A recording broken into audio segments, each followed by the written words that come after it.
So let's talk about the voiceover business. It's hyper competitive, and I think it'll only get more so. Why? Well, I'm an admin in the ACX indie group, and I'm the one that approves everybody coming into the group. And I look at the numbers, and there are some months where we had 300 people. What does that mean? This is just in one group. There are people that don't even know about the group that I'm an admin in. So, and I admin a couple other groups, and most of you know me from those other groups.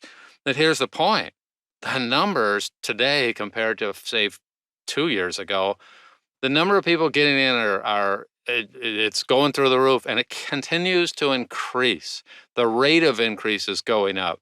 More people are starting their voiceover career now than at any time in history because people have more powerful computers. Microphones are less expensive. There are options for people to get started with, entry level stuff that does work well enough to get them started.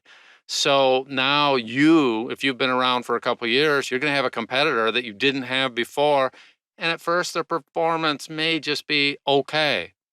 But you also have people coming into this that also have some broadcast experience, or they did theater. My wife's done, 5,000 voiceovers plus, and she has a theater background and a singing background. And what I see is more and more people coming in this is their second career, this is their third career, but they already had something in their past where they're not starting where I started, which is, I didn't do very well at some things. They already have a background that makes this much, much easier.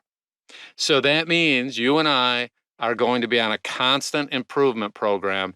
And if we get out of balance with this dual perspective, it's really easy to quit because I'm terrible. Okay. Some of us, what is it? Eeyore from Winnie the Pooh. You like that I'm almost 60 and I'm talking about children's metaphors. But Eeyore from Winnie the Pooh just always had the dark, I'm terrible, life is terrible, there's a cloud over my head. And then you have the other people that don't even realize that they're not all that, and they think they're great. And a bunch of us are going, whoa, that's not bad. We don't want to. No one wants to tell them. It's like if I have bad breath, no one wants to tell me that. It's not my mom might. There's a few other people that would. One of my kids would. But once you get outside of a select group, my neighbor, he's not going to go, Don's got bad breath. I mean, not to my face usually, unless we're really good friends and something comes up.